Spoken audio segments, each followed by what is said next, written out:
There you have it, the Secretary laying out the challenges. And right now, the West, including, of course, the United States, is absorbing an influx of Ukrainian refugees who are escaping Russia's brutal war.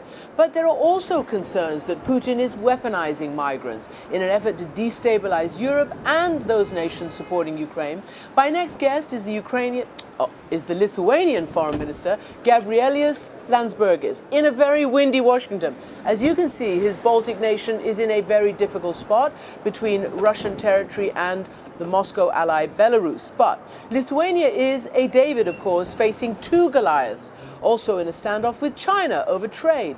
And Landsbergis is joining me here in Washington after meeting with his U.S. counterpart, the Secretary of State, Antony Blinken. Welcome to the program. Pleasure being here. I don't know whether this wind is a little bit sort of apocryphal or metaphorical for the turbulence that's going on around many of these issues. So you have just been meeting with Secretary of State Blinken. The White House, the U.S. administration talks a very good game and provides a huge amount of defensive weapons to Ukraine. Do you think it's enough? What did you tell your counterpart? Well, first of all, I had a chance to thank Secretary Blinken for what we've seen U.S. doing over the last year. Many of us feared that U.S. has left the European continent, pivoting to Asia and seeing the problems elsewhere. But now U.S. is back. And then guaranteeing not just the safety of eastern flank countries of NATO, but also assisting Ukraine. Mm-hmm. First of all, to defend Kiev, fend off the first attacks, and then sustain the war effort throughout the year. What do you think it'll take? Now we're into the second year. You all discussed, everybody met at Munich to presumably discuss how you take this forward for another year if Putin doesn't decide to remove his troops. You see the really difficult time Ukraine is having over Bakhmut. How do you, as Lithuanians, assess the battlefield right now? Well, my point is that our strategy should not be driven just by the tactics of the battlefield. It might be very difficult one day. Last autumn, we've seen some very successful moves by Ukrainians taking back two major cities in the east and south. And I would like to see more discussion about the end game. We're saying that we're committed to Ukraine with whatever it takes until the very end. And I'm asking the question, so what is that end? So you don't know either, because we ask that question all the time. We know. We know. And President Zelensky knows very well. Which is? He presented a very clear 10-point peace plan, which has taken all the territories back, so full withdrawal of Russia from the occupied territories, reparations, and justice. And I think that even these 3 points, they state out very clearly what it means to secure the European continent once, well, hopefully for all, so that it would be back again into the framework of security. Do you believe that your fellow NATO, maybe slightly Western Europeans, certainly the United States here is even further away, do you believe there is a growing or a diminishing attempt to get Ukraine to the negotiating table? I think that there are several worries. One of those worries, and one might call them myths, even about whether it's wise or even possible for Russia to fail and lose. And I've heard that a number of times in closed rooms and more open rooms where people would say, look, Russia cannot fail. Putin has to have some kind of victory out of this. And my point is that if he is going to have any kind of victory, then we have not seen the last of it. The second myth is that Ukraine is unable to win. And then again, we've heard that since the first days of war, where the belief was that Ukraine will not be able to hold Kiev, and they were. That they will not be able to use HIMARS, rocket launching systems, and they were, and they pushed Russia out. So I have full confidence that if we put enough belief into Ukrainian soldiers and political leadership, they actually can do this. And quickly, right? That's not necessarily what we should be aiming at. Okay. Quickly, it puts a lot of pressure, and I don't think that it's always possible to withhold that. So that means that we need to give them space and time. So obviously now everybody's waiting and expecting probably the counteroffensive. Ukrainians are quite openly talking about this, even naming directions as to where that might happen. But my point is that let's commit to the second counteroffensive. There might be need for the second and third, and let's stick with them. Do you think planes will be part of an eventual second or third counteroffensive? Because now we're hearing more and more that it's bound to happen. Yeah. Question is when? I think that it's an important step forward. We've always been of the opinion in the eastern flank that all the weapon systems should be made available to Ukrainians. So I would not be surprised on seeing F-16s. But apart from that, I think that it's very important also not to lose sight of what they need currently. So they need more tanks, they need more ammunition, they need more howitzers and all the other systems that maybe do not sound so flashy in the headlines, but this is what their soldiers need right now. You were starting to describe a number of myths that you've actually tweeted about. Yeah. You got to 2 or 3. Myth 5, if I could just read it for you, Please. your words. We can go back to business as usual with Putin. That's myth 5. Reality, Putin is far too heavily vested in the crusade against the West. He cannot turn back. He sees our peace offerings as weakness and uses them against us. He should be in court, not in power. How do you see that happening?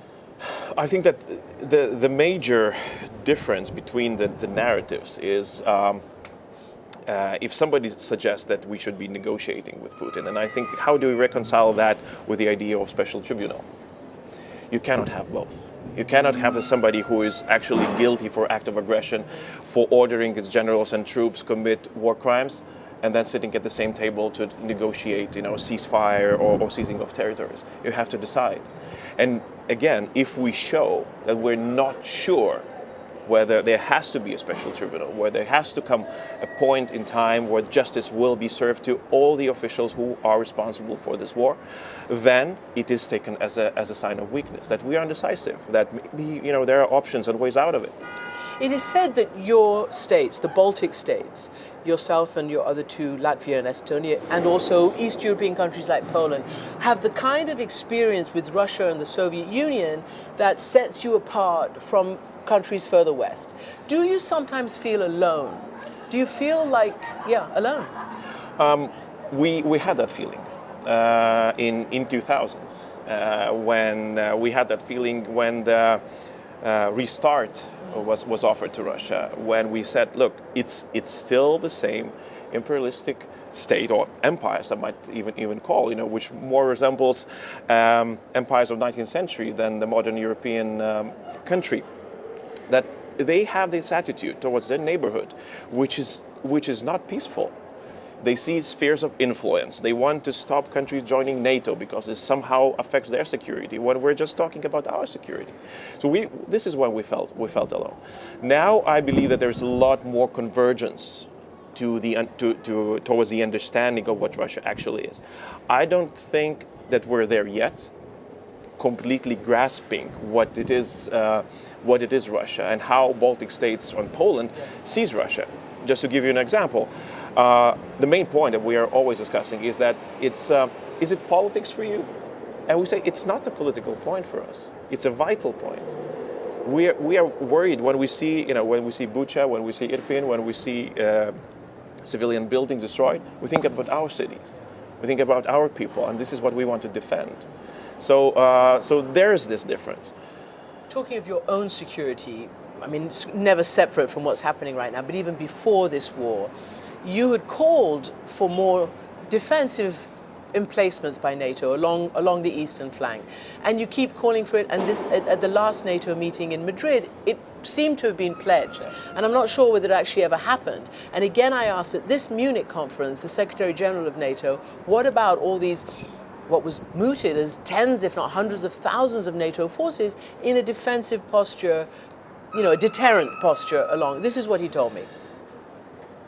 What we have decided is to have battle groups. They're already there in all the Baltic countries and in all the Eastern Allied countries, 8 battle groups in 8 countries.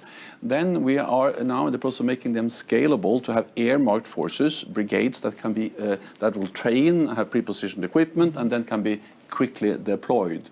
But even more important is, of course, that we will have then hundreds of thousands of troops that will be available for reinforcement. So you're hosting the next NATO summit this summer. What do you make of that? Well, I think that our point remains unchanged. a year ago, and even before that, I would say that since 2014, all the Baltic states have been asking for additional troops on the ground in our countries. After 2014, it happened. We received what is called the enhanced forward presence, a battalion-sized detachments in all of the three countries. So we house a German detachment in Lithuania. After last year's invasion, we've asked, obviously we need more. We need an actual deterrence that could be able to fight alongside our troops from the very first second. Do you have it? No, we don't. And it has to be admitted that throughout the year we have not moved to that direction. And yes. Do you know why? It's difficult to tell. I would start probably from the threat assessment. And then again, with what I've said before, for us this is vital. We actually imagine our troops, Lithuanian troops, fighting for the actual first inch, as they say, of a NATO territory. Of a NATO territory. And when it is said that, we would be ready to arrive to Lithuania in 10 days. So for those 10 days, we will be, NATO said that. This is the concept. Alliance. Like that they could get you in 10 days, and that's too late, you're saying? Well, we've seen in Bucha, Yeah. What can happen in those 10 days, and what is left when you reconquer back the territory, with all the mass graves and horrible situation. So we don't, we would expect that when we say 1 inch and first second, this is exactly what happens. Therefore, we are continuing to talk about the actual deterrence with troops on the ground, on the border, sending a very clear message to Belarus and to Russia that, do not step over. So you've talked about your alliance, and you've talked about Russia demonstrating sort of imperialist tendencies. They are also creating new and stronger alliances, notably, obviously, with China, but in the course of this war, strengthening even their military alliance with Iran, apparently getting certain things or pledges from North Korea. You have a little bit of a testy relationship between Lithuania and China, pretty much over Taiwan. Have you had discussions with the Chinese leadership over potentially providing, or what it's doing with Russia? I think that when it comes to Chinese diplomacy, they don't believe that small countries should have a say. They don't believe that? No, their multilateral world system, I think, belongs only to big powers. So we were never asked or consulted or anything about. We were just taught a lesson, so to say. We withstood the pressure. What was the pressure? Remind us. It was a full handbrake on trade with China. That's right. Because you recognized Taiwan. We've allowed Taiwan to open the representative office, that's it, yeah. not a diplomatic office, yeah. but still they did not like the name, so they decided that they will take the step. Taiwan still has a representative office in Lithuania, and they will continue to have it. We withstood the pressure. The trade is returning because there is a WTO panel started where China had to answer the questions. Why did they take these stands? They are a member of WTO, as we are. So it was a tough challenge, but I think a lot of lessons were learned from this. And since I'm of belief that this is definitely not the last case. We were not the first one, and I don't think that we will be the last. But the lessons learned from Lithuania could be used elsewhere. So in that regard, I want to play a little bit of a soundbite from some fairly strong comments by the new Chinese foreign minister today in Beijing. And he specifically targeted the US and its allies and sort of tried to draw comparisons with what might happen in Taiwan. If the United States does not hit the brake but continue to speed down the wrong path, no amount of guardrails can prevent derailing, and there will surely be conflict and confrontation. So what do you make of that, speeding down the wrong path, he says, the US and his allies? Well, after we've seen China presenting its so-called peace plan, which has on one hand suggesting that Ukraine should defend its sovereignty, and on the other hand has to give up territories, which I don't think how does it work together in the same plan. I think there's a bit more to this, and these comments also play into the same tune, is that China is trying to offer itself as alternative leader to what is a world rules-based order that emerged after the Second World War. They see themselves now as a country which can offer something to global South. Different reality that has not come from the US or from the West. And finally, you've just made a visit to Israel. Yes. Now, President Zelensky has been very exceptionally forthright in criticizing and wishing that Israel would also join the consensus of allies sending defensive weapons. I know American officials are disappointed that their ally, which gets so much military aid, does not send some of it to Ukraine. What did you tell them? What did you tell the officials there about this? My main point in Israel was that our securities are connected. As the cliche goes, there's no country's an island when it comes to security, but now it feels even more so. Iran is providing drones to Russia so that Russia could attack civilian infrastructure in Ukraine. It's so close to us. So we're connected to Middle East via this track. So helping Ukraine win this war will also increase Israeli security when it comes to Iran. And I think that there's a clear track, how Lithuania, Ukraine, and Israel are in this together. So I had a chance to present this argument. How did it go down? Well, I was listened to attentively. Okay, that's diplomatic. Very quickly, because we have to end it.